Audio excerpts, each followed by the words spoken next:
pa sukat na sukat yan. Ay naman patatapos to, matantagal. Paano pa mamaya? Kasi maglalagay ng lupa dito. Kabagsakan, hindi niya aabutin yan. Mano-mano na to.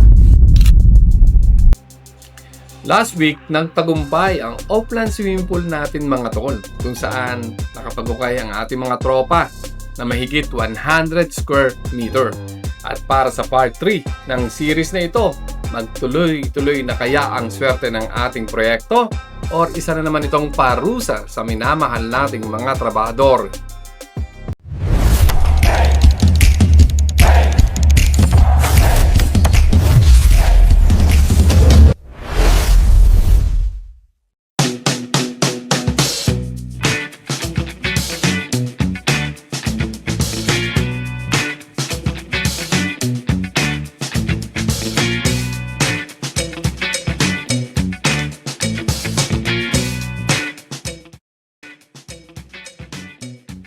Good morning mga tol. Nandito tayo ngayon sa Morong, Rizal. Ako tayo ng manok.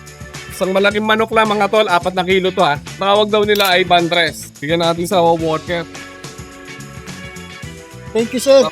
Ay, magluto si Jeffrey. Lutuin mo na. Paano pa mamaya? Kasi maglalagay ng lupa dito.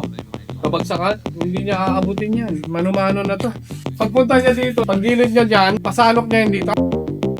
Ang nangyari nga, na-discuss ko na ito nung nakaraang araw. Flashback.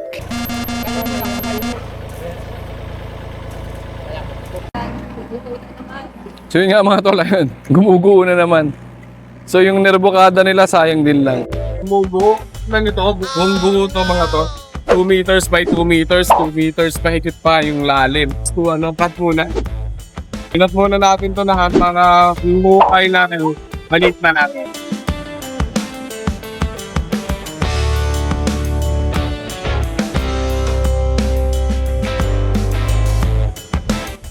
Inko, baka naman. Ganda nito. Murang-mura lang. Double check ko lang.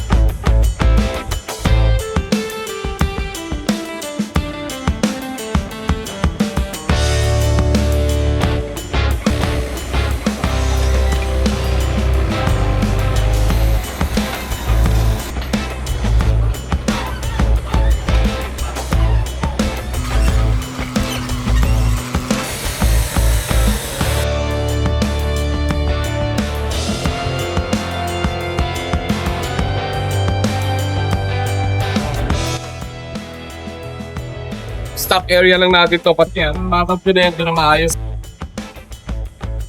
Sige nga mga tol, nandito tayo sa stock area. Nag-order na rin tayo ng mga tubo. Makikita nyo may tubo na tayo dito. Pinulang lang tayo sa temporary facilities, yung C. Parley. Hindi tayo naka-order. Nakalimutan natin. May malapit na mga hardware para doon sa pambubong natin.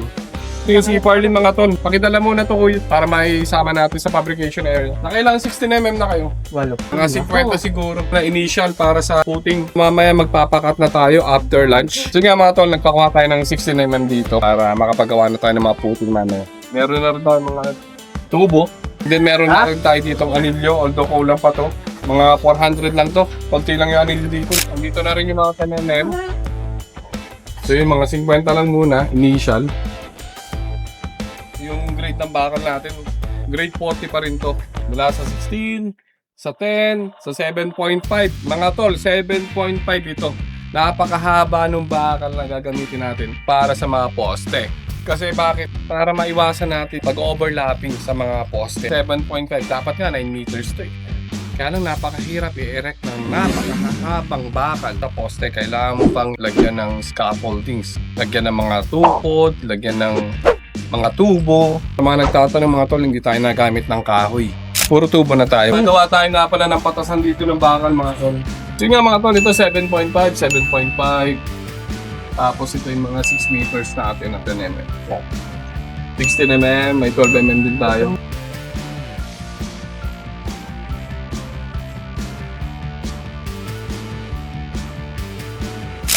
Ronald, wala bang 12mm? 16 na 10. Kanina ka pa sukat na sukat dyan. Ay naman patatapos to, ba't ang tagal?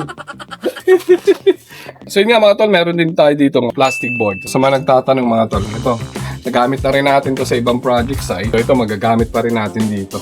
Bali, Sa 16mm, may dalawang klase tayo. 7.5 at saka 16. 6 meters. Yung 6 meters. Wala pala tayong 12 mm. Yung pinakamaliit natin, 10 10. mm.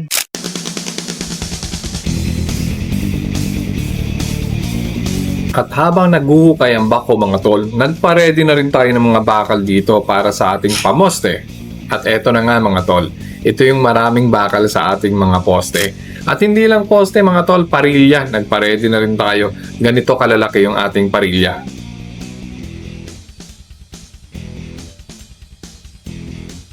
Bakit? Hindi mo kinanon? 1, 2, 3, 4, 5, 6, 12. 14 piraso. 14 pieces na. 16mm, mga tol. So ito na nga mga tol, 14 na 16mm para sa poste natin. So sa mga nagtatanong bakit ang daming bakal, mga tol, malambot yung lugar, tataas yung bahay, at inangat pa natin ito ng 1 meter. So yun po ang dahilan kung bakit maraming bakal itong ating poste. At ito yung lumabas sa design.